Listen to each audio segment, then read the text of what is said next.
আল্লাহ এটা দাও ওইটা দাও ওইটা দাও, একটা পালসার গাড়ি দাও, একটা মার্সিডিজ গাড়ি দাও, আল্লাহ ব্যবসার মধ্যে অনেক বরকত দাও, টিয়া পয়সা বড়াই দাও, ওইটারও বাড়ির মাইয়াটা একটু লাইন করে দাও। বাস্তব না বাস্তব বলে না রে ভাই। হাজার দোয়ার ভিতরে আজকে থেকে আমি অদমের পক্ষ থেকে একটা দোয়া যোগ করবেন।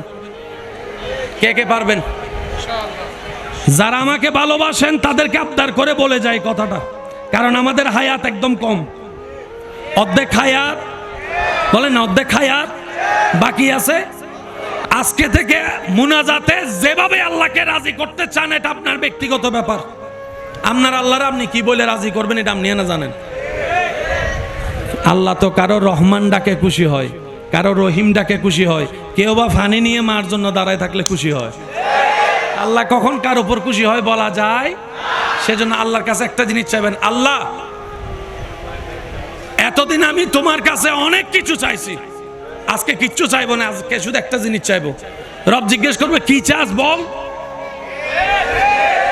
তখন আপনি বলবেন ইয়া রব আমি তোমার কাছে তোমাকে চাই। সুবহানাল্লাহ, শুনি না, আমি তোমার কাছে তোমাকে চাই। রব বলছে ফালসার নিবি না ফালসার? আপনি বলবেন যে যতদিন বোকা ছিলাম ফালসার কুচ্ছি, এখন আমি সালাক হইছি, আমি আর ফালসার নিতাম না। কারণ ফালসারের বড় তো গাড়ি আছে, ফালসার পাইলে তো ওইটা পাওয়া হবে না, কিন্তু মালিক পাইলে সব পাওয়া হয়ে যাবে, সব পাওয়া হয়ে যাবে। আমি সৃষ্টি চাই না, স্রষ্টা চাই, কারণ আমি জানি স্রষ্টা যার হয়ে যায় সৃষ্টি তার হয়ে যাবে যাবে। আল্লাহু আকবার।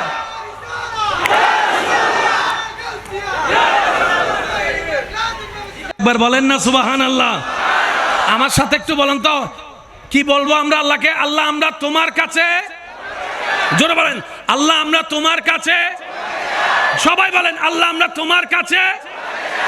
যদি আল্লাহ বলে যে আমি তোর হলাম, তাইলে আপনার আর স্বামীর ভালোবাসা ভিক্ষা করা লাগবে না, বউয়ের শ্রদ্ধা ভিক্ষা করা লাগবে না, বড় ভাইয়ের অত্যাচার আর খামানো লাগবে না।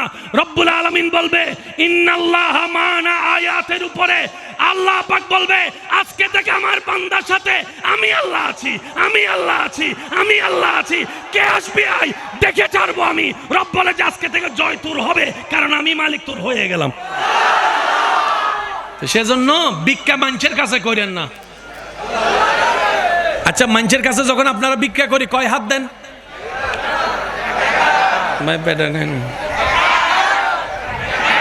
সবাই সবাই।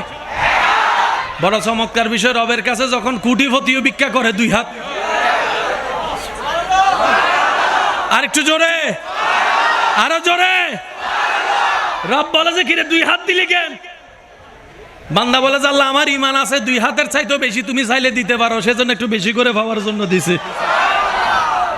সেজন্য নবী বলেছেন যত পারো রব থেকে চাও, বান্দা যত চাইতে থাকে রব তত খুশি হতে থাকে। বলেন সুবহান। আজকের এই মাহফিলকে আল্লাহ কবুল করুক। এবার আমি আপনাদেরকে একটা কথা বলি, বিসিএস ক্যাডার যদি পাগল হয়ে যায় তাকে আর কেউ চাকরি দিবে? কারণ তার বিসিএস এর জ্ঞান এখানে আর সিডেঙ্গে বাসা থদ স্ক্রুপ দিলেও কি ভাই বলেন না রে ভাই, ব্রেনে কিছু নাই মানি তার চাকরি আর হবে। কিন্তু আপনারা দেখেছেন অনেক মাথা নষ্ট পাগল কোরআনে হাফেজ, ভালো করে দুনিয়ার কিছু না চিনলেও অনর্গল কোরআন পড়তে পারে। অনর্গল কোরআন, সুবহানাল্লাহ বলেন না রে ভাই, অনর্গল কোরআন পড়তে পারে। সে দুনিয়াবি পাগল, বউ চিনে না, খালা চিনে না, মা চিনে না, ফোন চিনে না, টাকা চিনে না, কিন্তু কোরআন পড়তে পারে। এবার তাকে প্রশ্ন করলাম বিসিএস ক্যাডার পাগল হলে সে আর এও চিনে না, বিও চিনে না, তুই কোরআন সব চিনস কিভাবে? সে পাগল উত্তর দেয় আল্লাহর রহমতে কোরআনটা আমি ব্রেনে সেভ করি নাই। পাগল তো ব্রেনে না হয়, মন তো আর পাগল হয় না, আমি সেভটা ব্রেনে করি নাই, কলবের মধ্যে করেছি, কলবের মধ্যে করেছি। ব্রেন পাগল হলে হোক, ব্রেনে যা সেভ থাকে সব চলে যায়, কোরআন তো অন্তরে সেভ করা হয়েছে। বলেন। সেজন্য আমি বলি কি আমার যুবক ভাইদেরকে, আপনার যা হওয়ার, যে লাইনে যাওয়ার, ডক্টর, ডাক্তার, ইঞ্জিনিয়ার সব করেন।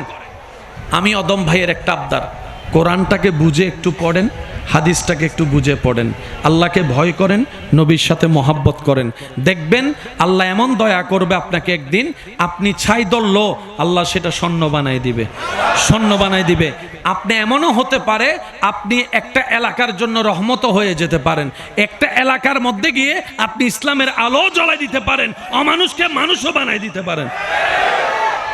সত্যি করে বলেন আল্লাহ চাইলে পারে? সবাই বলেন আল্লাহ চাইলে পারে? এই ঈমান, এই বিশ্বাস আমাদের আছে না নাই? তাহলে আল্লাহ যেহেতু পারে, আমাদের একটু চেষ্টা করার দরকার। এবার বান্দারা সবাই বলে আল্লাহ আমি অমানুষ হয়ে কবরে যেতে চাই না, কারণ অমানুষ কখনো জান্নাত পাবে? সবাই বলেন অমানুষ কখনো জান্নাত পাবে? সবাই একমত? অমানুষ কখনো জান্নাত পাবে? আমি যদি আপনাদেরকে কিছু প্রশ্ন করি, আপনারা একটু আমাকে বুঝে বুঝে উত্তর দিবেন, যার যেটা মন চাই। ভাই আমি কাউকে জোর করব না। মানুষ আর অমানুষ জান্নাতে কে যাবে? বলেন না। জাহান্নামে? বলেন জাহান্নামে। এবার আমি কিছু চরিত্রের কথা বলবো, শুনে আপনারা ডিসাইড করবেন এটা কি মানুষ হতে পারে না অমানুষ, এটা আপনারা বলবেন। যে মা বাবার সাথে চিৎকার করে কথা বলে, আমি আওয়াজ শুনি নাই। যৌতুকের জন্য যে বউ পিটাইতে পারে, যে বড়র সাথে বেয়াদবি করে, আওয়াজটা আর একটু বড় করে দেন।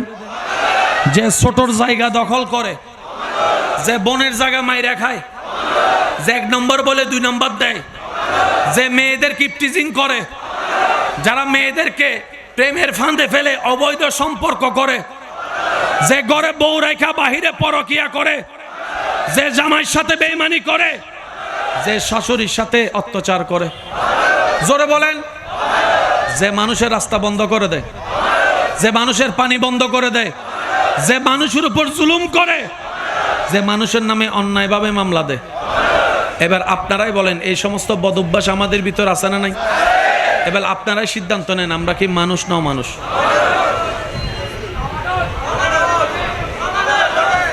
মুখ খুলছে না, মুখ খুলে নাই এখনো।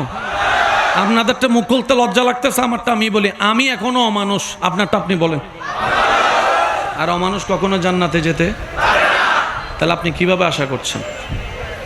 এই ছোট্ট ছোট্ট প্যাঁচগুলো যদি ক্লিয়ার করা যায়, আমি কিভাবে বুঝে আপনাদেরকে? বিশ্বাস করেন ভাই, ইসলামের মতো সুন্দর পৃথিবীতে আর কিচ্ছু নাই। ইসলামের মতো সহজ। রোজা রাখা কি বলেন? রোজা রাখা। আজকে আপনি ঢাকার উদ্দেশ্যে রওনা দেন, আল্লাহ বলবো যে বান্দা তোর কষ্ট হলে রোজা রাখার দরকার নাই, যা মাফ করে দিলাম, পরে রাখিস। হজ করা, কিন্তু যার টাকা নাই হজ করার দরকার, আল্লাহ এত সহজ করে দিয়েছেন ইসলাম। আমার হুজুর এসেছেন, আমি বেশিক্ষণ বিরক্ত করব না, মুদ্দা কয়েকটা কথা বলে আমি আপনাদের থেকে বিদায় নিব। কষ্ট হচ্ছে না তো ভাই আপনাদের? এবার আপনারা বলেন আমাদের জ্ঞানের দৃষ্টিতে আমরা কি মানুষ না অমানুষ? সবাই জোরে বলেন। এবার অমানুষ থেকে মানুষ হওয়ার জন্য একটা শিক্ষা বিদ্যালয়ের দরকার আছে না নাই?